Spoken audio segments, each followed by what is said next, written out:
Hey everybody, welcome to the fifth Founders Session. Right. My name is Lauren Kaplan, I'm the COO of Nomad Financial, and today I have Peter Massey with me who will be talking about best practices for exit strategies. Peter, I'd love if you would give us a start by talking about your background. Okay, I'll try to keep it short even though it's long. I have a lot of gray hair, so I've had a lot of experience. But I was an economics communication major, and I worked in the advertising business. I actually started as an account guy and a sales guy, did media sales, then got an MBA in finance and started with a startup company in the 90s. Got my first CFO title in 1995 with that company. We did our first transaction in 96 where we got a valuation of $85 million. Not bad for a year and a half's worth of work, and we started with $1 million worth of revenue. So for 45% of the company, we got $40 million in cash, which was a nice deal for the founders. They were very happy with it. We then merged with another large, aka probably our size, digital advertising company. In 1997. In 1997 and 1998, that year we bought 4 companies, 4 international companies, 1 domestic company. And in 99 we went public. Wow. So that was great. We got the stock went from $16 to about $75. We were worth $1.8 billion. And then the whole thing came crashing down in the tech crash of 2000, 2001. We reorganized it, and I learned a lot about kind of taking things apart after building stuff up. So from 2001 to 2004, we totally reorged the company. We survived and came out and sold it to Digitas for $200 million. So we sold that company basically 3 times. Yeah. So a lot of experience there. After that, I went back and was a CFO back in the traditional advertising business. I was at Ogilvy and JWT and was there for 7 years. After that, I was a friend of mine from Mono Media. I was the CEO of a company called X+1, which was an ad tech company. So I went to work with him as president and COO of his company, and basically CFO, a lot of hats, as we all wear in this world. And we shored up operations and finance there. We got it growing again.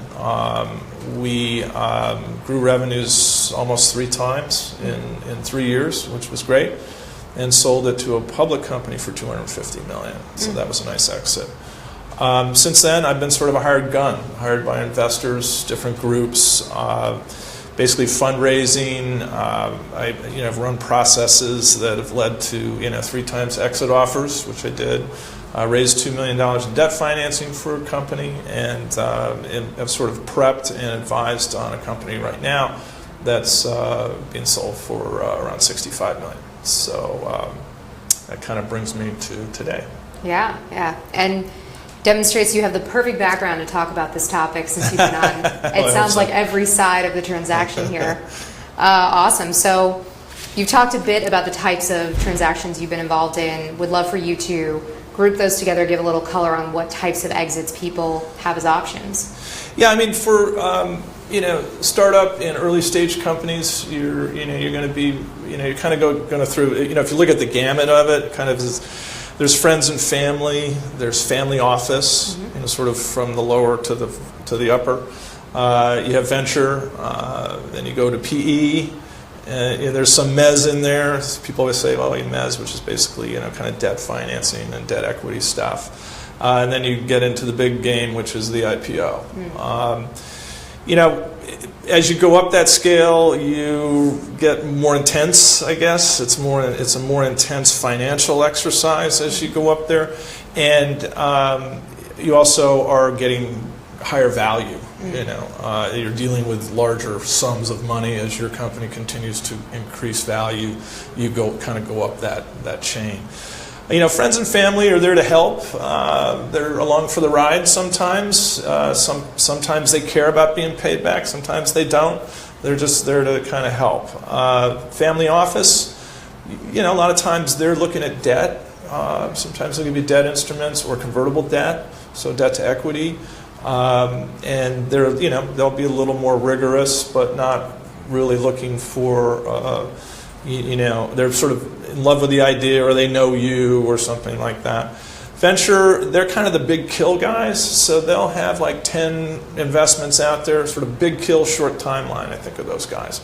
So they're out there, with a little bit higher risk. They're willing to see more of their portfolio fail for a big hit. So if I've got 10, I might let 7 fail because 3 are going to knock the cover off the ball. They're usually in love with the idea. They're getting somewhat rigorous with financials. They usually have a board meeting every month and things like that, just to stay on top of it. The PE guys are getting into a little lower risk from the standpoint of what they're willing to risk. They're more involved in the business operations. Sometimes they're actually provide some of the operating knowledge and know-how and guidance. Their timeline, like a venture timeline might be around 3 years to turn. PE guys are maybe 5 to 7, so they're a little longer timeline, and they handle things a little differently. And the IPO, of course, is very involved, and that's probably a subject for later on. I guess, when you think of the difference between kind of venture and PE, venture guys will tend to, want to have that big hit, big kill, big growth. The PE guys are a little bit, they like to exit probably about 3 times their investment. A lot of times they'll, if they're buying you, they'll buy you for they'll give you about 60%, usually cash up front, and then they'll put you on the hook for the 40%, and that's usually pretty typical. So you're still along for the ride until that exit opportunity comes out. So varying opportunities for exits here. So if that is the goal of a founder, then how does somebody get started? You have to first of all look at the market and see, look at like companies, what's happening in the market. First of all, are transactions happening? At what valuations are they happening? So are other companies being bought up, purchased, merged, et cetera? Exactly. Is it hot? Is it cold? Type of thing. You don't want to be in a desperate situation, so hopefully you've done your forecasting well and you have a good runway if you're burning capital. And these investors that we talked about are willing to sort of put more money in, because you don't want to be doing a fire sale. Sometimes that happens, but that shouldn't be a surprise to you if you've done things correctly. Define fire sale for the group. That you're desperate to get out. You're running out of cash. You want to monetize, so you go out and run a process where it just says who's going to it's an auction. And you put yourself out to auction. Okay. That'll be your lowest value exit probably if you get anybody at all. So make sure you've got plenty of cash and runway. And you're looking for that sort of sweet spot in the market. In the ad tech business, for instance, I did a lot of ad tech stuff. There was a hot spot, and the hot spot came over, and then it started to wane. And you can kind of see where the opportunity was right. And that's when you want to enter the market. So when you do that, I think the best thing to do is talk to folks. You should be friends with, or frenemies with, your competitors. Know what they're doing. Talk to them. See what they did. What investment banks did they use? And that's the first place I think you go. And you get 3 of them. You have a beauty contest, and you select one.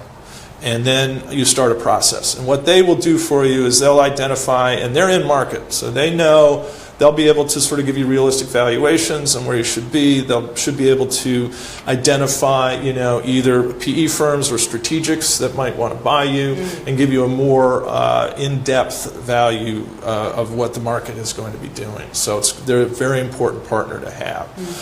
Are they the first partner, or is there other partners you develop along the way? Well, you should have, you should have a team. Okay, so you should have your investment bank, you should have your law firm, and you should have your accounting firm. Got it. Okay, if you have a good, solid team, your financials should be, audited. They should be, updated, and you want to have that house be in tight order. And certainly an audit from a good accounting firm, and have them as a partner as you're doing this. The law firm, obviously, not only for the things that you're doing on day-to-day operations and making sure that your contracts are good, because when it comes down to due diligence, they're going to look through everything. Okay, and that's a very key part. Are your contracts good? Are there any legal matters? Or have you handled your HR responsibilities correctly? They're looking for liabilities. Okay. And then, of course, the investment bank who's out there marketing you, and they can be, you have a good, a lot of companies, our size, the companies that I deal with, we don't have a lot of depth. We don't have these huge accounting firm, companies that, or kind of groups, frankly. So, you can find a very good investment bank. Find the one that's the right size. Like a Goldman Sachs isn't going to represent you well because you're just a little person over here. Find somebody where you're important with, and they're willing to put resources against it. And they're making a lot of money on the deal. Make them work for it. So that's kind of your triad of team players plus your internal CFO and other and your CEO. So it's usually a team, right? Yeah. So along those lines, it sounds like you said, you start with the team, audited financials, get your house in order, find your own liabilities, do that exploration. And make sure that you frenemies know who they go to that are shopping them around. Yeah. For this beauty contest, what are the best practices that a company wants to have across the board to have a successful sale and strategy? Well, again, like I said,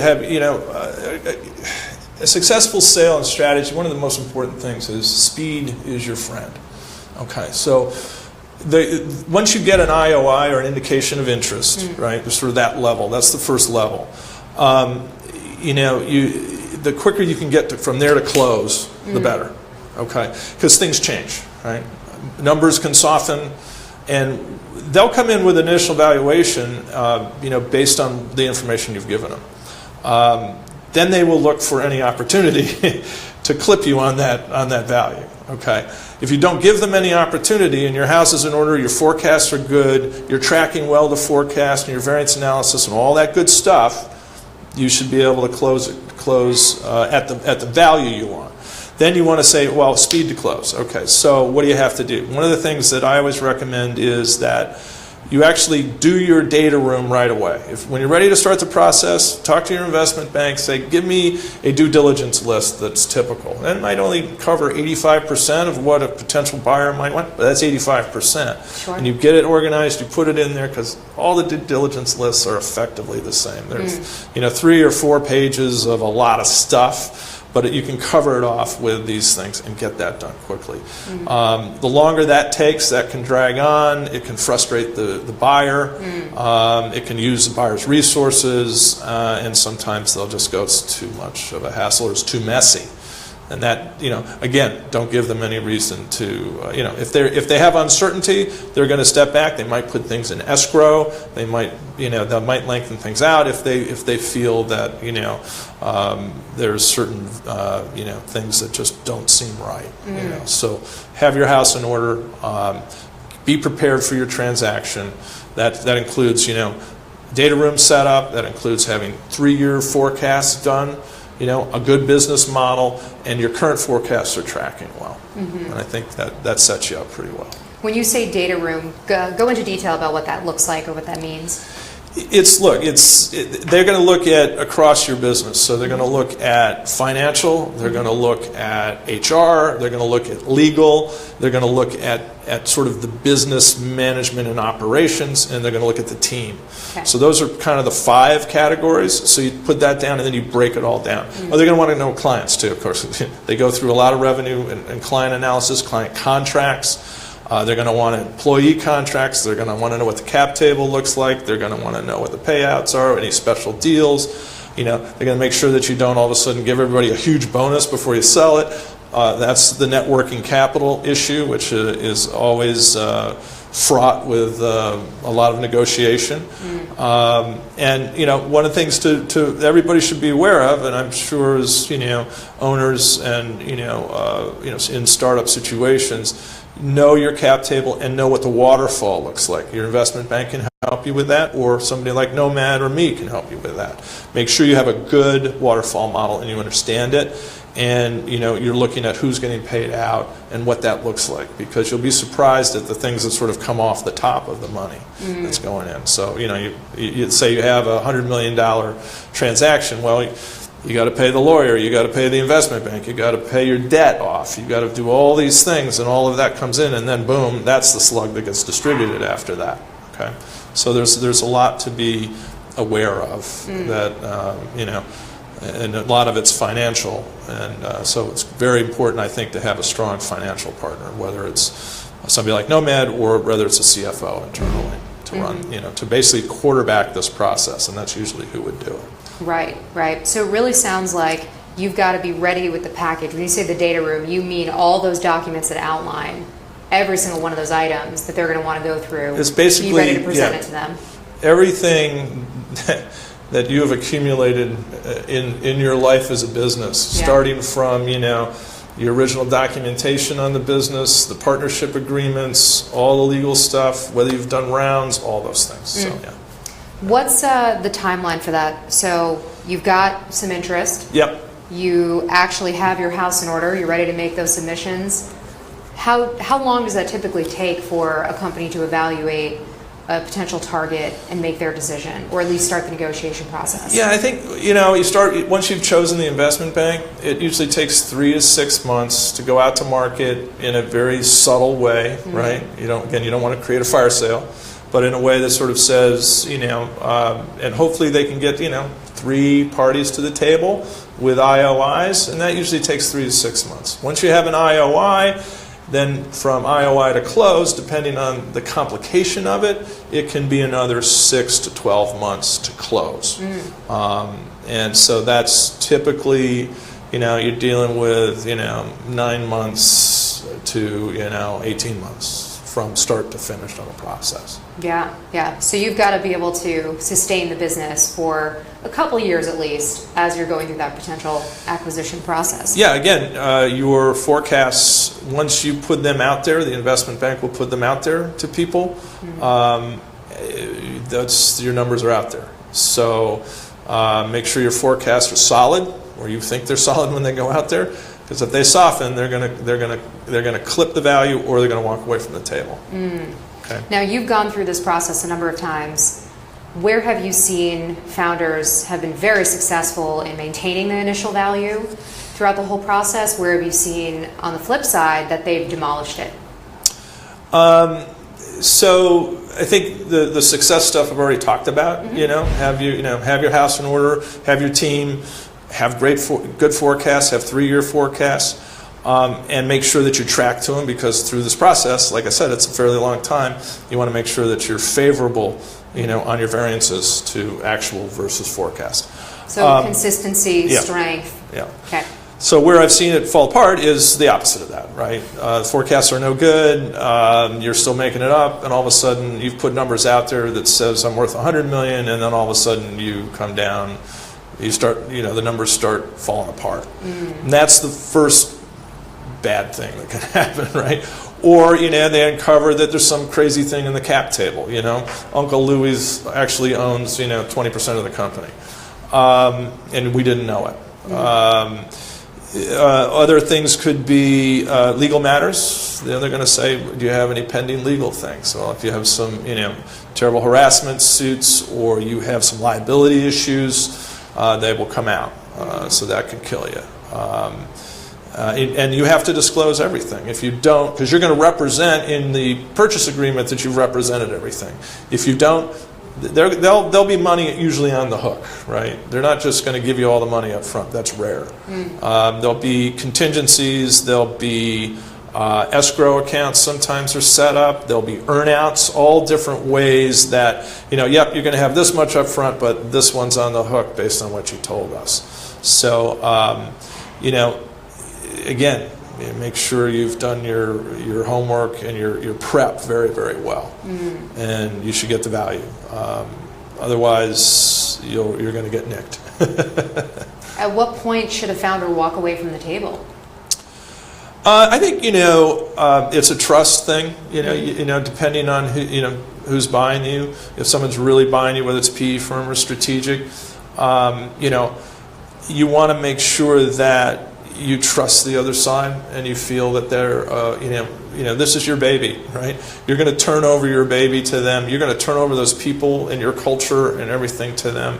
And I think if it's not right and all of a sudden they're doing things that are they really going to pay me, or is this or not really going to happen, or they're really going to get my escrow back? Usually the agreements are pretty tight, and it's hard to do that. But or sometimes they get right to the table at close, and then they start changing things, and that's when I'd walk out. I go, wait a minute, that's not what you said. Yeah. One thing to do is when you get to an LOI or a term sheet, so you have sort of IOI, and then you go to LOI or term sheet. I always like to have the term sheet stuff really pretty well negotiated, because that guides the purchase agreement. So if you've done all the the business terms on that term sheet and you've fought through that, then nothing should change from there to close. And the purchase agreement can take 4 to 6 weeks, and then the close can take another 4 to 6 weeks. So you're talking potentially 2 to 3 months but it's nice to have that term sheet locked, and it takes a lot of going through sometimes. But I think that's a good rule.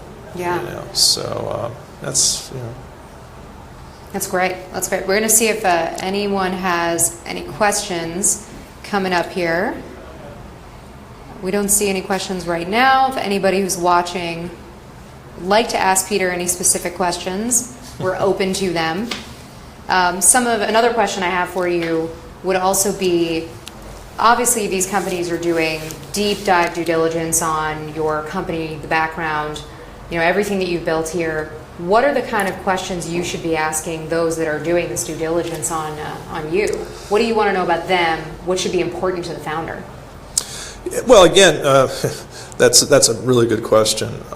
It is a two-way street, and I think that's a really good question. You want to take a look at them. I've been into situations where I thought, wow, this is going to be like a really great deal. And you get stock, and all of a sudden it's not such a good deal because the stock's falling because their forecasts and their projections weren't good. I think one of the biggest things that screws up a deal, and there's a lot of that. A lot of it has to do with arrogance. Arrogance of the buyer, and there's a way to integrate a company. There's a right way and a wrong way, and I've seen both of them.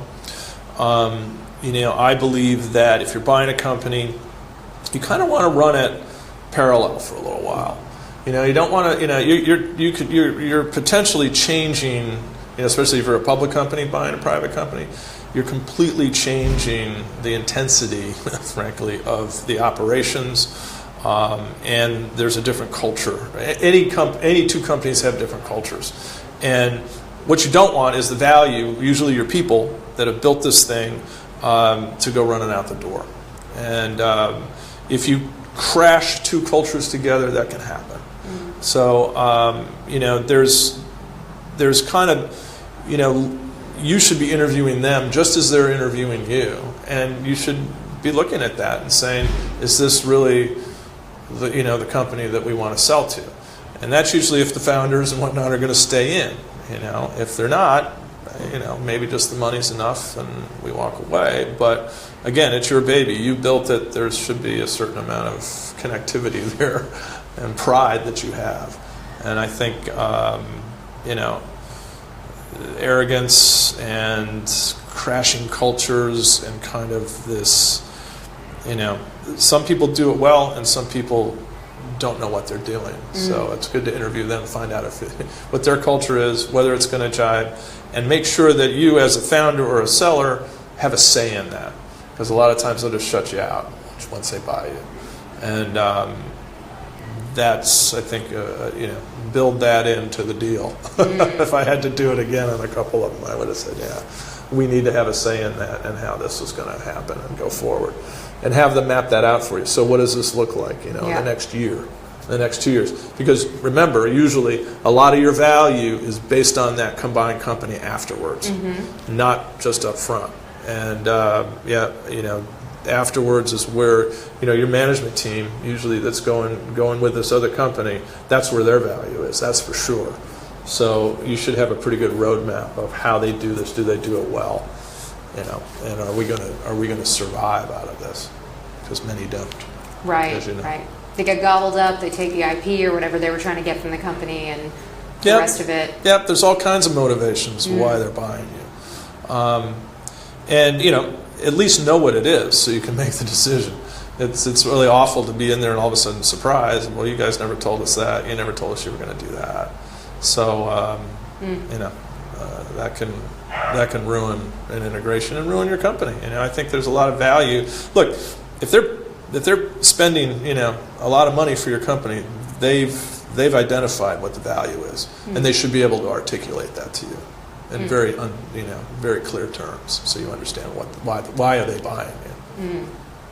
Okay, so in summary, you really want to have a very clear vision for your company of the type of buyer you may want to work with or the type of exit that you may go to. So knowing that, being very thoughtful about the way that you're structuring all of your agreements with people, your legal matters, your HR checklist, your accounting firm, making sure that you've been audited by a reputable firm as well, and have maintained that, and then having a person to quarterback this entire process along the way with strong financial statements, strong projections, consistent demonstration of the ability to achieve goals, which would then continue to support what those projections look like.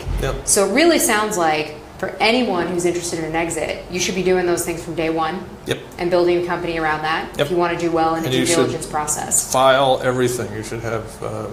So keep records of all of it. Keep records of it. Electronic's great, but keep it in some sort of shared place, and people have certain access to it, and start to really organize. The more you can organize it up front, the better you are. It's kind of like the quality of a product, right? When you buy a car, wow, that Mercedes is really sharp. It's really pulled together. Whereas the Yugo, not so much. Right. So what are you going to pay more for, right? So it's that simple. Absolutely. Well, any last parting words for the group before we sign off for the day? You do have a question if you want to just do the first one. Great. All right. So what are some innovations that you see in M&A? For instance, when it comes to raising capital, equity crowdfunding provides options for companies. I wonder what are some things happening on the exit side? I'm not sure what. So they're talking about sort of new ways of exiting. Well, it seems that crowdfunding is something new on the horizon for fundraising. Is there anything that's happening in mergers and acquisitions that's a bit different or innovative? Probably, but I've done pretty straight up stuff, so I'm sure they they're doing sales process online and things like that. And for very small companies, that's probably a good way to go. But when you get into the valuation, I don't think anybody's doing that at $100 million valuation. So if your blood, sweat, and tears have been in it for 6 years, you want to have a good payday. So there might be a little too much risk with something innovative. I know that a lot of the funding stuff, there are people that are doing that for interesting ideas. So I'm sure there's individuals out there that are sort of setting themselves up as mini venture funds, and they might have 100 of these, and they're like penny stocks, but. I'm not aware of it, but I'm also not in market in that type of thing, so I wouldn't know. Okay. All right. So it sounds like larger type of exits might want to stick with the basics of what's worked. Yeah, it's just that's what I know. Yeah. So again, I'd love to hear if there's other things happening. That'd be really cool. But I'm not in market on stuff like that. So. Okay. Great. And we have one more question here. So what are the different types of valuation models that you've seen? So for example, how do revenue, assets, IP, competitive landscape, momentum, et cetera, how do all those things factor into the model? Your model should be complete. Okay, so I've seen a lot of models that people do, and they just do a P&L. Now, you're going to need a P&L, your balance sheet, because that gets you to a cash flow statement. So that's the most important thing from an operational standpoint. So you have visibility on your runway and cash and how that changes on a monthly basis. So in the balance sheet, all of that stuff is captured, so the value of your asset is represented there. There are different valuation models. In the high growth, usually the tech models are high growth, burning cash, right? You talk about EBITDA, getting EBITDA neutral. Most of those companies don't want to run EBITDA positive, so they'll run based on that cash flow statement and that cash flow forecast. So one of the companies that I ran, we could see we were going to run out of cash in about 18 months, according to our thing, and we either had to get a raise up or we were going to exit. The board wanted to exit, so we started our process, and we got her done, at that level. What was the time frame for that? You had 18 months. At what point? It was about from time of beauty contest to close. It was 12 months. Wow. So yeah. So you were bumping up against that end time frame. Yeah, but it was decision time. Yeah. So when you see it, that's why the forecast is so important. It's really about that cash flow statement and the integration of that. So one model is that. The other model is a lot of the PE companies will run profitable. So you'll have EBITDA positive, lower growth, right? And then they'll value you. So obviously in the tech side, they're valuing you on just revenue. On more of the PE companies or the profitable companies, they'll give you a multiple of EBITDA and a multiple of revenue. IP, they'll probably value that based on the fact that either they're going to build it or buy it. So what's it going to cost them to build it? What does this typical asset usually go for? And they might not be interested in the operations at all. So those are some things, some different valuation models. I hope that answers the question. Yeah. All right, great. Well, we're actually out of time. Okay. So I wanted to thank you so much for your time and your wisdom. We're here every Wednesday at 5:30. And happy birthday. And happy birthday to Nomad. Today is actually our 4-year anniversary. So that's awesome. Pretty exciting day here. All right. Awesome. Yeah. Pop champagne to celebrate. All right, well, we'll see you guys next week. Thank you so much for joining us. Thank you for having me.